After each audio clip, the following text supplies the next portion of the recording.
To harness the full potential of the labor force, we need to reimagine work. We need to redesign workplaces so that they are better aligned with the lives of the people who work in them. And we need to redefine what makes a good and successful employee so that performance is no longer measured by how many hours an employee puts in, but by how effective and efficient employees can be. The Redefining Work Summit brings together leading academics, corporate experts, policymakers, and the media to set a new research agenda for the 21st century. Our goal is to redesign and redefine work so that people and businesses thrive.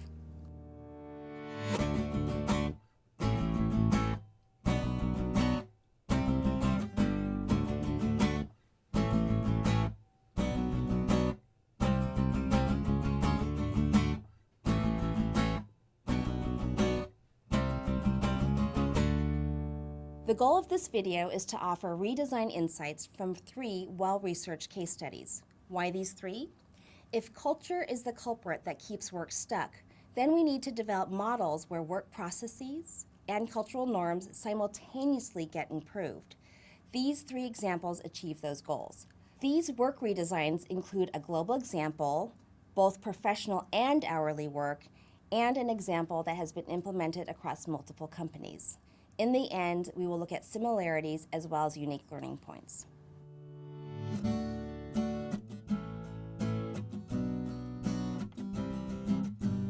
What we studied was an innovation called the results-only work environment, where supervisors and employees focus on the results, not the time spent in the office. Flexibility in work redesign that we're talking about is the new norm and not an accommodation. So that work is a verb, not a place or a time.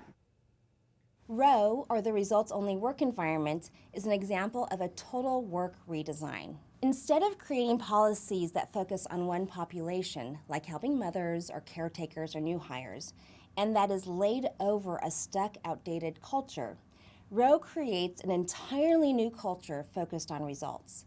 This focus enables individuals to work in ways that work for them, such as working from home or taking time out of their day to go to the gym and then go back to the office. But importantly, these variations are not called accommodations. After working with their teams to coordinate how the work in their group gets done, working in these varied ways is not viewed negatively. Instead, employees are empowered to get their work done as they see fit. The first pilot was at Best Buy. Since that time, ROWE was rolled out at The Gap and many other companies nationwide.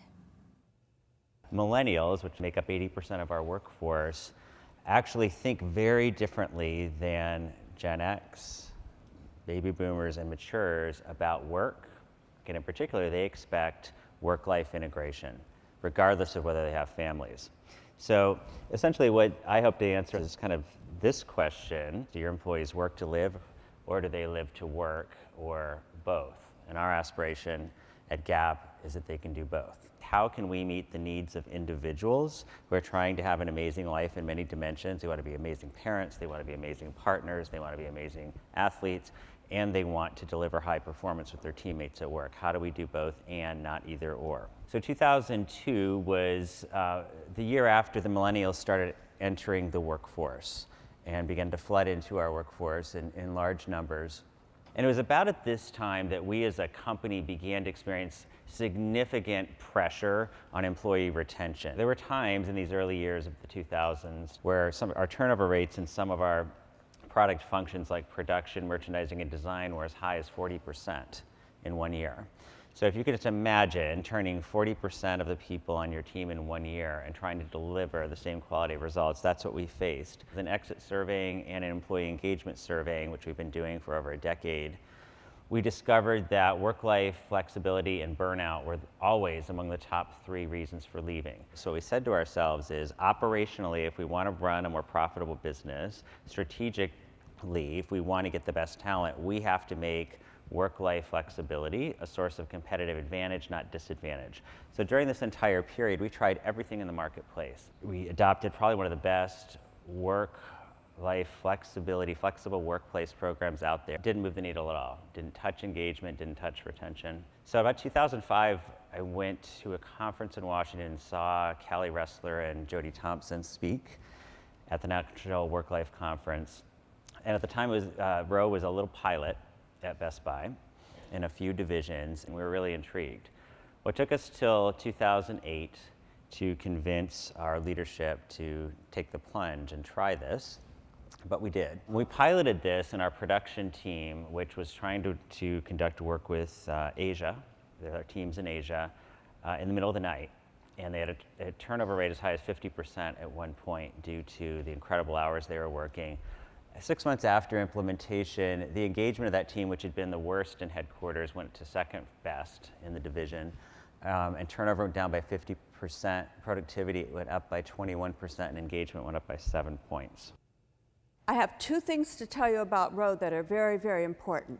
One is that it wasn't about women, and two, it wasn't about work-family.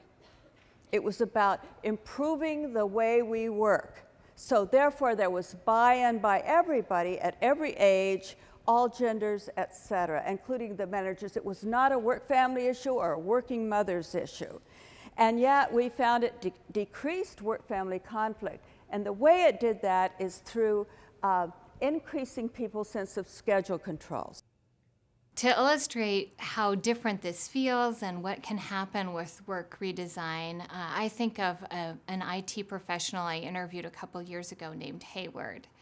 And because of what he needed to do and how he interacted with other people in the company, he was able to work at home pretty regularly, and it worked well for everyone. But his manager changed, and the new manager came in and said, no, she didn't support that. She wanted him in the office 5 days a week. After the work redesign initiative was rolled out in this IT organization, she saw the light, and she realized it made sense for Hayward to work when and where he wanted to, and he chose to work at home almost all the time. She also changed how she did her work. She worked at home some, and on days she was in the office, she fit in some time at the company gym. And interestingly, she talked about not feeling guilty about doing what she needed to. So that real emotional load was lifted, and she was able to do what made sense for her as well. So how does Row implement change?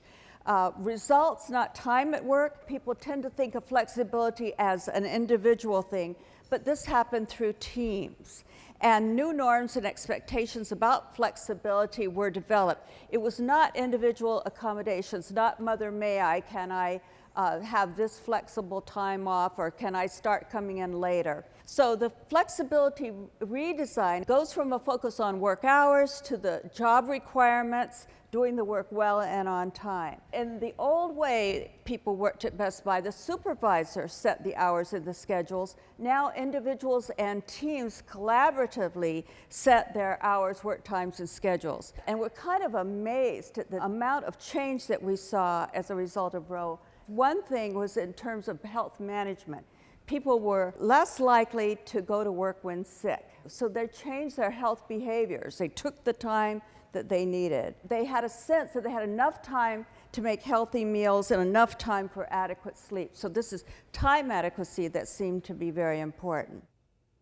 Row also is not a one-size-fits-all. It is very different for individual people at different life stages, but also different for different teams, and teams will come up with different solutions. What is needed to move Row forward is for supervisors, employers, and management, leadership, to recognize that we need to decide what the job is and how we can measure the quality of performance other than using work hours as a measure of productivity.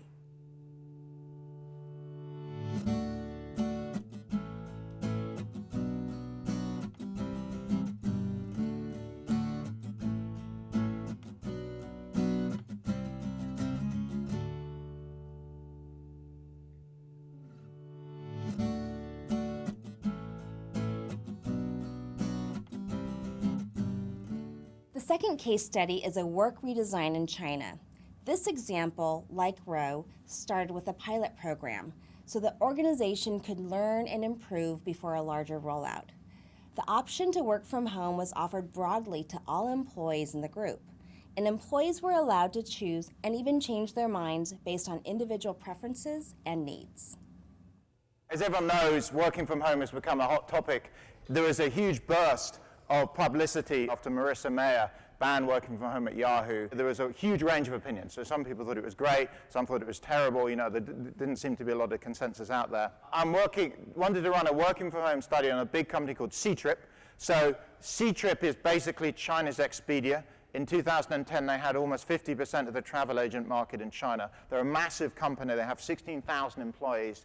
Before I get any further, I want to be clear. If you look in the data, who works from home, there are actually two groups. So there are people that are going to be in my experiment, which are basically at the bottom 10 or 20 percentile of the wage income. Basically, low-paid people tend to work from home quite a lot. They're often telesales, IT support, childcare. Then at the other end, there's people that would basically be pretty much, I presume, more or less everyone in this room, managers, professionals, journalists, etc., that tend to work from home. So there's a difference because these people tend to be paid piece rate. Ctrip was thinking about rolling out working from home, but they were concerned. They were very nervous that people go home, they'd slack off, they'd goof around, performance would plummet. So they thought about running an experiment. How does the experiment work? Ctrip decided to experiment on two departments, airfare and hotels. They're banks of people that are sitting in effectively a large, relatively nice high-end call center, taking calls and making bookings. They're at the desk taking calls. They drop them into the headphones and making bookings. They work in teams of about 15 employees. So there's a manager and about 15 employees, and they will work a standard shift, say Monday to Friday, 9 till 5. They asked 1,000 people in the Shanghai office who wants to work from home. And it will be working from home 4 days a week. Only half of employees actually wanted to work from home. Firstly, who volunteered? So who actually chose, out of the 1,000 who offered it, who actually chose to go home? Not surprising, people with children who are married, who lived a long way from the office, and who hadn't worked for that long at Ctrip volunteered to go home. They were very concerned that slackers would volunteer to go home. The answer is they didn't. What did they find? Well, quite amazingly, performance went up massively, like massively up, quite incredibly. It went up 13%. That's basically one extra day a week. I mean, astounding increase. This is based on phone calls, so they're basically answering 13% more phone calls per week. Where's that coming from? Well, about a third of it is they're literally more efficient per minute. So per minute on the phone, they are cycling through calls faster. So what's going on here is they're actually working more of the shift they're theoretically supposed to be doing. Why? Well, of that gain, about 2/3 is they're literally working more hours per day than nominally in the workplace. And what was going on there is people in the office turn up late. The bus breaks down, you know, their motorbike won't start. There's a whole variety of explanations, but basically they work. They're more efficient. They start at 9, they go to 5 and take short lunch breaks at home. The other fact is they come in more days. So about a third of it is they're literally working more days because they're taking less sick leave. A second, even more positive finding is that's during the experiment. I haven't talked anything about after the experiment. So the experiment went so well, the company rolled it out. When they rolled it out, they let everyone change their mind. So during the experiment, people at home are making about 40 more phone calls a week. This is that 13% more performance. After the experiment, it starts to climb higher and higher. Why? Well, people that struggle at home come back into the office. So net, the combination of choice and working from home turns out to be even more effective, incredibly effective. The firm estimates it saved about $1,900 per person per year working from home, which is an enormous amount of money. And as a result, is rolling out very rapidly. The firm loves this and they're super positive. They save it from less rent, less hiring and training because there's less churn. People are more productive, therefore we pay them less wages. Low-skilled, call center workers, I think it's good. My suspicion is it's pretty much good for everyone. One key learning from this case study is how to think about a model where one size does not fit all. Not only is this pilot at the company level, but within the pilot, employees were allowed to experiment and change their minds. The outcome? The results improved even more in the second phase, where employees could change how they worked to decide what worked best for them to produce the best results.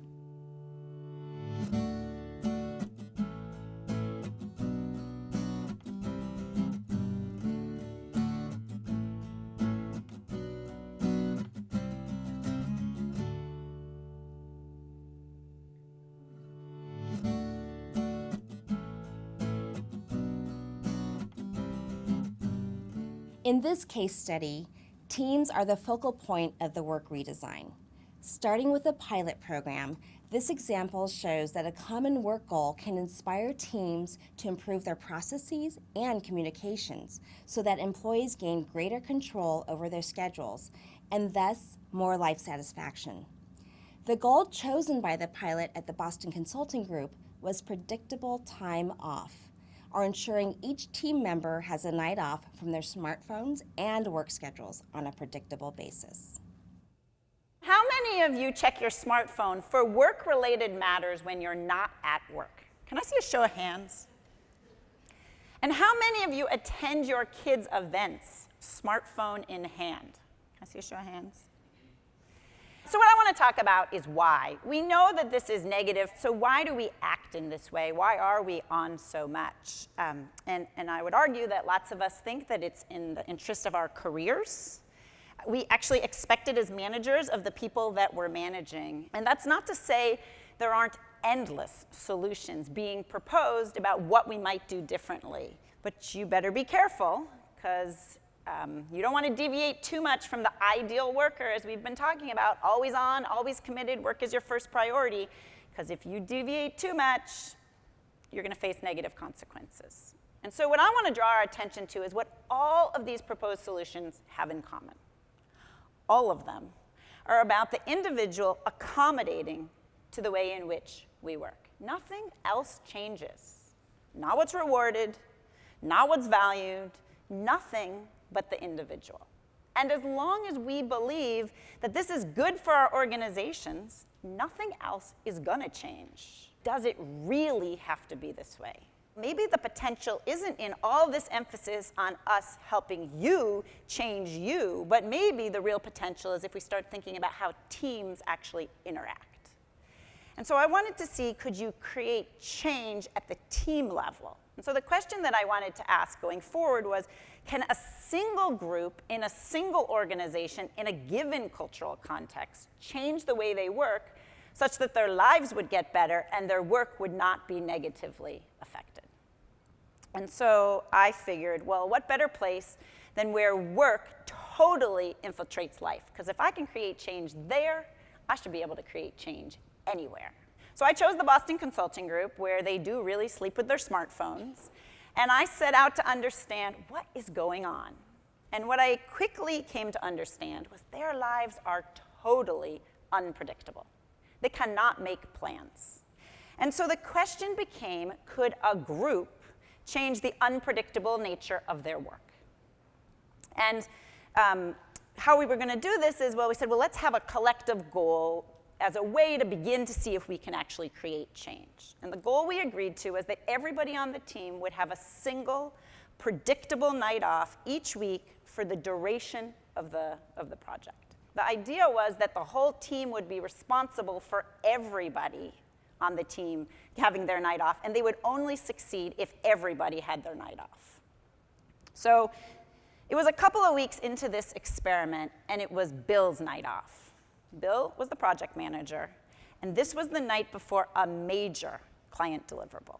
And one thing I can tell you at BCG, you never, ever go home the night before a major client deliverable, especially if your team is still at work. So Bill's response was, of course, that he was going to stay. And the team said, no, no, Bill, it's your night off. We can do it. And they pushed him out the door. And very anxious, Bill left. And the team rallied together.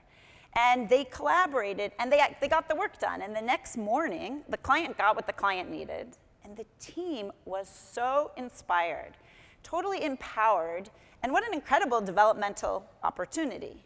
And Bill had actually had his night off. And what I saw happen time and time again was that anytime the work conflicted with the night off, the team got together and thought about the work and asked, well, does it have to be this way? And what might we do differently?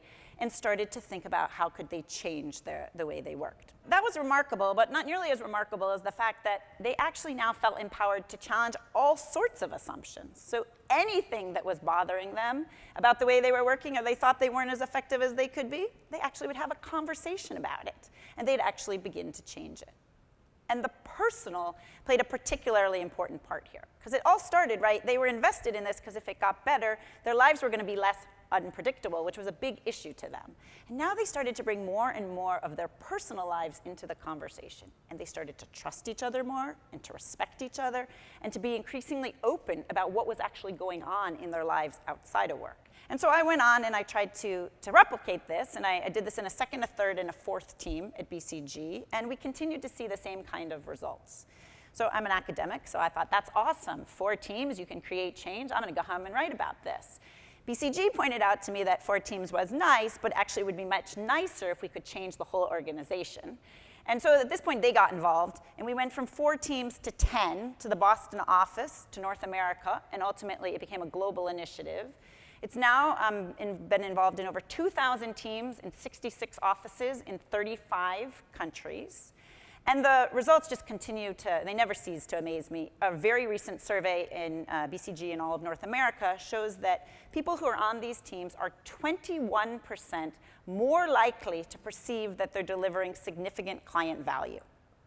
And at BCG, everybody thinks they're delivering significant client value. So a 21% increase on a high number is a really high number. It's also the case that people on these teams are 74% more likely to intend to stay with BCG for the long term. And if you're BCG and your key resource is your people, that's a big deal.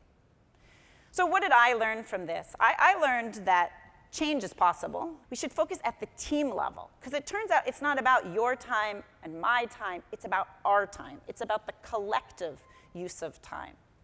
I also learned the power of the personal. We are taught time and time again to keep our personal lives outside of work.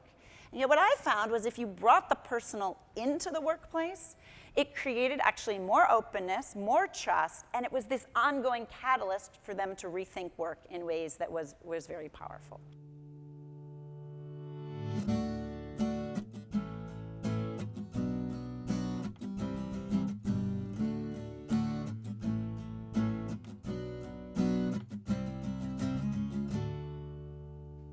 These work redesigns share some key points. First, they emphasize that the solution must be globally available, not individual, not one-off accommodations. The programs focus on better work processes or goals, not helping individuals who do not fit into a standard work week. This held true for workers with careers across the spectrum, from hourly workers to professionals. Second, policies addressed the culture of work. The policies did not act as a Band-Aid on top of an unwieldy work culture. In those Band-Aid fixes, employees can face penalties for deviating from the standard. In these examples, the culture shifted to have flexibility be the norm, not the exception. All of these examples started with a pilot. Finally, teams were empowered to customize and implement the recommendations, so they formulated, bought into, and owned the solution, as opposed to having these new policies seem as simply another thing to do. As a result, companies benefited through increased productivity, lower turnover, lower real estate costs, and individuals gained greater control over their schedules, better health, and increased satisfaction.